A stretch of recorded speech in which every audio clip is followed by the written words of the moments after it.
बिस्मिल्लाहिर्रहमानिर्रहीम। अस्सलाम वालेकुम स्टूडेंट्स, उम्मीद करता हूँ आप लोग खैरियत के साथ होंगे। बच्चे आज के इस पर्टिकुलर वीडियो के अंदर हम लोग एटॉमिक स्ट्रक्चर का जो सेकंड टॉपिक है that is about quantum number, इसके रिलेटेड पास पेपर के अंदर 2010 से लेकर 2024 तक तमाम प्रोविंसेस के अंदर जितने भी क्वेश्चन इस टॉपिक से आ चुके हैं बच्चे उसको हम लोग डिस्कस करेंगे। ये इस यूनिट का सबसे मोस्ट इम्पॉर्टेंट टॉपिक है। सिर्फ इसी एक टॉपिक से बाकी तमाम टॉपिक्स के मुकाबले में जो है वो सबसे ज़्यादा क्वेश्चन पूछे गए हैं पास पेपर्स के अंदर। आइए बच्चे इस टॉपिक को हम लोग समझते हैं, किस तरह के क्वेश्चंस पूछे जाते हैं, क्या चीज़ें यहाँ से पूछी जा रही होती हैं, तमाम को इंशाल्लाह हम लोग डिस्कस करेंगे। क्वेश्चन नंबर 1 यहाँ से पूछा गया, which quantum number tells us about the orientation of orbitals. बच्चे प्रिंसिपल, एजिमुथल, स्पिन या मैग्नेटिक क्वांटम नंबर। तो बच्चे ये आप लोगों के सामने मैंने मैग्नेटिक क्वांटम नंबर के रिलेटेड जितना भी डाटा है वो सारे का सारा कंपाइल करके रखा हुआ है। अगर आप लोग देखें तो पास पेपर के अंदर जितने भी क्वेश्चंस आ चुके हैं वो तमाम के तमाम क्वेश्चंस मैंने हर एक टॉपिक को सबसे पहले कंपाइल किया है। बच्चे टॉपिक के शॉर्ट नोट्स, मतलब उसमें से जिस तरह का भी क्वेश्चन पूछा जा सकता है तमाम के तमाम प्रोविंसेस से डाटा कंपाइल करके उसको एक जगह पे ला कर रखा है। किस तरह का क्वेश्चन पूछा जा सकता है, क्या शॉर्ट ट्रिक यूज़ करनी है, क्या निमोनिक्स यूज़ करनी है, हर एक डाटा जो है वो मैंने अपने इन टॉपिक वाइज जो शॉर्ट लिस्टिंग है उसके अंदर रखा हुआ है। बच्चे अगर आप लोग ये टॉपिक वाइज नोट्स हासिल करना चाहते हैं तो आप लोग गिवन नंबर के ऊपर कांटेक्ट कर सकते हैं।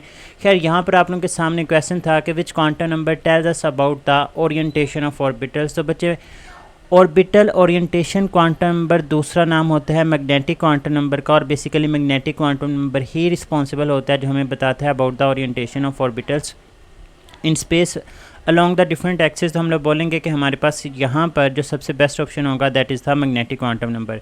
बच्चे क्वेश्चन नंबर 2 पूछा गया, the maximum number of electrons in electronic configuration can lie. इसको हम लोग कैलकुलेट कर सकते हैं बाय यूजिंग द फार्मूला। तो बच्चे जो maximum number of electrons electronic configuration के अंदर, बेसिकली इलेक्ट्रॉनिक कन्फिग्रेशन के अंदर हम लोग इलेक्ट्रॉन्स को शेल्स के अंदर अरेंज करते हैं। तो शेल्स के अंदर अरेंज करने से मुराद के इलेक्ट्रॉनिक कन्फिग्रेशन मीन कि आप लोगों ने नंबर ऑफ़ इलेक्ट्रॉन्स बताने के शेल के अंदर कैसे कैलकुलेट किए जा सकते हैं। तो बच्चे ये टोटल 5 फार्मूला ही हैं। इस तरह का हर एक फार्मूला जो आप लोगों को हेल्प आउट कर सकते हैं आप लोगों के क्वेश्चन को सॉर्ट आउट करने के अंदर, बच्चे वो तमाम के तमाम मैंने इन टॉपिक वाइज नोट्स के अंदर कंपाइल करके रखे हुए हैं।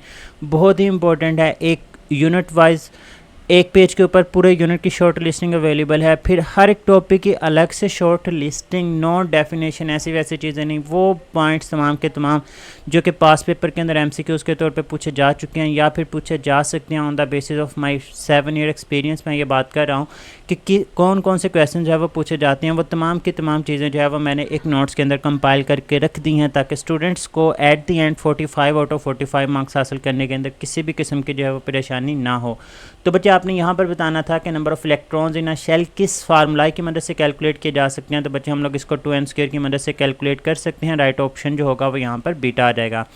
नेक्स्ट क्वेश्चन देखें, maximum number of electrons in a sub shell. बच्चे देखें लास्ट के ऊपर था number of electrons in a shell, यहाँ पर 2019 नम्स के अंदर पूछ लिया गया number of electrons in a sub shell. तो अगेन आप लोगों के सामने मैं फार्मूला रख रहा हूँ। तो बच्चे number of electrons in a sub shell calculate करना हो तो हमारे पास जो फार्मूला ही होता है दैट इज़ 2 × 2l+1। तो हमारे पास यहाँ पर जो राइट ऑप्शन बन जाएगा that is beta option 2 × 2l+1। बच्चे नेक्स्ट क्वेश्चन है, what are the values of principal quantum number. मतलब आपने n की वैल्यू बतानी है and azimuthal quantum number mean two से आप लोगों ने यहाँ पर l की वैल्यू बतानी, किसके लिए, for the last electron in chlorine atom. बच्चे क्लोरीन जिसका एटॉमिक नंबर होता है 17। हम लोग इसकी इलेक्ट्रॉनिक कन्फिग्रेशन देखें तो 1s2 2s2 2p6 3s2 3px2 3py2 and 3pz1। इसके लास्ट इलेक्ट्रॉन के बारे में वो कह रहा है कि बताएं इसकी n की वैल्यू क्या है। बच्चे आपको कोई भी सब शेल गिवन हो लाइक 3p दिया गया है तो याद रखिएगा वहाँ पर जो नंबर होगा वो रिप्रेजेंट करता है प्रिंसिपल क्वांटम नंबर को। यहाँ पर 3p के अंदर 3 stands for the principal quantum number. तो बच्चे यहाँ पर एक ही ऑप्शन है जिसमें n की वैल्यू 3 दी गई है, तो यही हमारे पास राइट ऑप्शन बनेगा। p के लिए एजिमुथल क्वांटम नंबर l की जो वैल्यू होती है, बच्चे याद रखिएगा l की वैल्यू s के लिए 0, p के लिए l की वैल्यू 1 होगी, d के लिए l की वैल्यू 2 होगी और f के लिए l की वैल्यू जो है वो 3 होती है। तो खैर यहाँ पर p के लिए हमने बतानी है तो वो 1 होगी, तो राइट ऑप्शन यहाँ पर हमारे पास 4 ही बन जाएगा। क्वेश्चन नंबर 5 की बात करते हैं, quantum numbers which describes the orientation of orbitals in 3 dimension spaces. बच्चे वही क्वेश्चन देखें ईटा 2019 के अंदर रिपीट हुआ जो MTCAT 2010 के अंदर पूछा गया था। इससे आपको इस चीज़ का अंदाज़ा भी हो रहा है कि पास पेपर्स कहीं ना कहीं रिपीट हो रहे होते हैं। SHS ना भी रिपीट हों तो उनकी जो कॉन्सेप्ट्स हैं वो रिपीट हो रहे होते हैं। तो बच्चे मैंने ये जो नोट्स कंपाइल किए हैं, तो सबसे पहले एक टॉपिक की शॉर्ट लिस्टिंग की हुई है। उस टॉपिक की शॉर्ट लिस्टिंग करने के बाद उस टॉपिक के रिलेटेड मैंने 10 से 15 क्वेश्चंस जो हैं वो प्रैक्टिस के तौर पर ऐड किए हुए हैं। फिर उसके बाद मैंने हर एक टॉपिक को पास पेपर के अंदर किस किस तरह से एनालाइज किया गया, वो तमाम के तमाम पास पेपर के क्वेश्चन जो है वो वहाँ पर रखे हुए हैं। और ये सारे टॉपिक वाइज चीज़ें ख़त्म करने के बाद एक ही पेज के ऊपर शॉर्ट लिस्टिंग उस यूनिट की तैयार की हुई है जो आपको हेल्प आउट करेगी लास्ट डे के ऊपर चीज़ों को रिवाइज करने के अंदर। खैर बच्चे, यहाँ पर हमारे पास जो राइट ऑप्शन है that is the magnetic quantum number.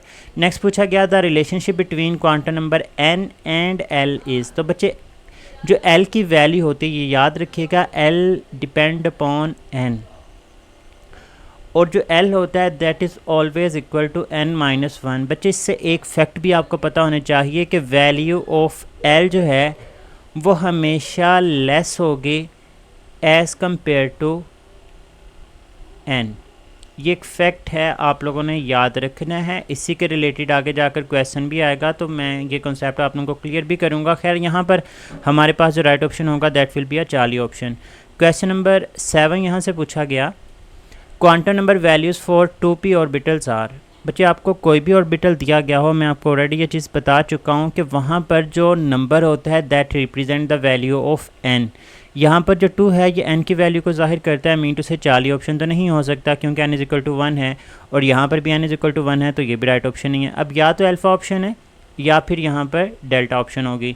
तो p के लिए मैं आपको लास्ट स्लाइड्स के ऊपर भी बता के आऊँ कि s के लिए जो l की वैल्यू होती है वो 0 होती है, p के लिए l की वैल्यू 1 होगी, d के लिए l की वैल्यू 2 होगी, और f के लिए l की वैल्यू जो है वो 3 होती है। तो यहाँ पर p के लिए बतानी है तो वो 1 होगी, तो ये ऑप्शन भी नहीं हो सकती। यहाँ पर राइट ऑप्शन जो है वो हमारे पास अल्फ़ा आ जाएगा।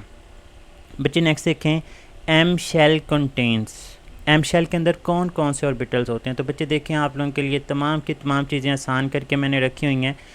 अब m के अंदर अगर आप लोगों ने बताना हो तो ये मैंने अपने नोट से ही आप लोगों के लिए चीज़ें जो है वो कंपाइल करके सामने रखी हैं। बच्चे m के अंदर देखें तो आपको नज़र आ रहा है कि m के अंदर s मौजूद है, m के अंदर p मौजूद है और m के अंदर d मौजूद है। तो m के अंदर s p d मौजूद होते हैं तो राइट ऑप्शन बीटा होगा। जबकि अगर k की बात करें तो इसके अंदर सिर्फ और सिर्फ s मौजूद होता है। अगर l की बात करें तो बच्चे इसके अंदर s और p मौजूद होता है, जबकि n की बात की जाए तो इसके अंदर s p d और f मौजूद होते हैं। खैर यहाँ पर m के रिलेटेड पूछा गया तो हमारे पास राइट ऑप्शन जो है वो बीटा बन जाएगी। नेक्स्ट क्वेश्चन देखें, total number of electrons that can be accommodated in f sub shell are. अब बच्चे f सब शेल के अंदर देखें सब शेल है, लास्ट स्लाइड्स के ऊपर आपको एक फार्मूला ही बता चुका हूँ, और वो फार्मूला क्या होता है 2 × 2l+1। अब बच्चे आपके पास जो सब शेल हैं that is s p d and f। s के लिए l की वैल्यू 0, p के लिए 1, d के लिए 2 एंड f के लिए 3। अब आपने f सब शेल के अंदर नंबर ऑफ़ इलेक्ट्रॉन्स बताने हैं तो बच्चे f के लिए आप लोग l की वैल्यू पुट कर देंगे 3। तो जो फार्मूला ही होगा दैट विल बी 2 × 3+1। तो 2 × 3 6 आ जाएगा, 6+1 7 आ जाएगा, 7 × 2 14 आ जाएगा। बच्चे मैं तमाम के इलेक्ट्रॉन्स लिख देता हूँ। एस के अंदर अगर आप लोग इस इलेक्ट्रॉन्स की फार्मूले की मदद से कैलकुलेट करेंगे तो 2 इलेक्ट्रॉन्स आएंगे, पी के अंदर 6 आएंगे, डी के अंदर 10 आएंगे और एफ़ के अंदर 14। तो यहाँ पर एफ़ के रिलेटेड पूछा गया तो हमारे पास राइट ऑप्शन जो है वो बीटा आ जाएगा। नेक्स्ट क्वेश्चन देखें, according to which scientist the probability of finding an electron at a certain position is possible. बच्चे किस साइंटिस्ट ने बोला था कि आप लोग एक ख़ास जगह के ऊपर इलेक्ट्रॉन जो है वो फाइंड आउट कर सकते हैं। तो बच्चे ये वाला जो कॉन्सेप्ट था बेसिकली इलेक्ट्रॉनिक क्लाउड कॉन्सेप्ट के अंदर दिया गया था, जो कि एरविन श्रोडिंगर ने ये कॉन्सेप्ट दिया था। उन्होंने कहा था कि probability of finding an electron is maximum, तकरीबन 95% का वर्ड यूज़ हुआ है कि 95% की पॉसिबिलिटी होती है एक ऑर्बिटल के अंदर इलेक्ट्रॉन्स को फाइंड आउट करने की। तो ये वाला जो कॉन्सेप्ट था वो श्रोडिंगर ने पेश किया था, तो हमारे पास यहाँ पर राइट ऑप्शन जो है वो डेल्टा आ जाएगी। नेक्स्ट क्वेश्चन देखें, principal quantum number is represented by symbol. बच्चे सिंपल एक फैक्ट है, एग्जाम्पल के अंदर पूछा गया। एन की मदद से हम लोग प्रिंसिपल क्वांटम नंबर को ज़ाहिर करते हैं, एल की मदद से हम लोग एज़िमुथल क्वांटम नंबर को ज़ाहिर करते हैं, एम की मदद से मैग्नेटिक क्वांटम नंबर को ज़ाहिर करेंगे, जबकि एस की मदद से जो है वो हम लोग स्पिन क्वांटम नंबर को रिप्रेजेंट कर देते हैं। तो ये तो फैक्ट्स हैं जो आप लोगों को पता होने चाहिए। Next second, shape of sub shell is explained by which quantum number. बच्चे शेप ऑफ सब शेल जो है वो हम लोग एक्सप्लेन कर देते हैं by using the azimuthal quantum number. Right option जो है वो हमारे पास यहाँ पर नहीं, shape of sub shell is explained by magnetic quantum number आएगा यहाँ पर। Right option Charlie. चलिए इसको हम लोग कंफर्म करते हैं, नोट्स के अंदर ये चीज़ रखी हुई है, मैं खुद कंफ्यूज हो रहा हूँ मैग्नेटिक और एजीमुथल के अंदर। नेक्स्ट हम लोग देखते हैं maximum number of electrons which can be placed in one orbital is. जो लास्ट क्वेश्चन का आंसर है वो इंशाल्लाह मैं कमेंट सेक्शन के अंदर कंफर्म करके, क्योंकि मैं बिल्कुल भी गलत गाइड करने नहीं चाहता आप लोगों को, उसका जो राइट ऑप्शन है वो नोट्स के अंदर ऐसा चीज़ आपको मिल जाएगा। लेकिन यहाँ पर जो भी बच्चे नोट्स नहीं ख़रीदना चाहते, ज़ाहिर बात है उनको भी गाइड करना है, तो मैं लाजमी तौर पे कमेंट सेक्शन के अंदर वो चीज़ पुट करूँगा। आगे देखें, कहते हैं maximum number of electrons which can be placed in one orbital is. बच्चे याद रखिएगा, आपके पास कोई भी ऑर्बिटल हो, चाहे एस का है, पी का है, डी का है, एफ का है, कोई भी ऑर्बिटल है बच्चे, एक ऑर्बिटल के अंदर जो मैक्सिमम नंबर ऑफ़ इलेक्ट्रॉन्स हो सकते हैं ना वो 2 हो सकते हैं। एक इलेक्ट्रॉन मूव करेगा +1/2 स्पिन के साथ और एक इलेक्ट्रॉन मूव करेगा -1/2 स्पिन के साथ।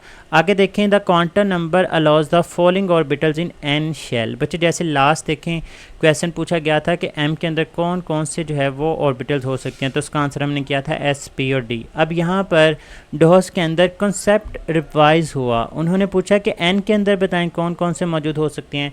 तो बच्चे एन के अंदर एस भी आता है, पी भी आता है, डी भी आता है और एफ भी आता है। तो हमारे पास यहाँ पर जो राइट ऑप्शन होगा वो बीटा बन जाएगा। अब एन के अंदर जो टोटल नंबर ऑफ़ इलेक्ट्रॉन्स होते हैं दैट इज़ 32 और वो इन तमाम को सम करके ही आते हैं 2, 6, 10 और 14 को। तो खैर बच्चे, ये हमारे पास इन्फॉर्मेशन थी, ये पार्ट 1 थी। वीडियो बहुत लेंथी हो जाएगी, मैंने इसी वजह से क्वांटम नंबर को 2 वीडियोज़ के अंदर कवर करने की कोशिश की है। इंशाल्लाह इसी के साथ ही जो है मैं आप लोगों के लिए सेकंड वीडियो भी रिकॉर्ड करता हूँ। अपना बहुत सारा ख्याल रखिएगा, दुआ में याद रखते हैं। फ़ी अमानिल्लाह, अल्लाह हाफ़िज़।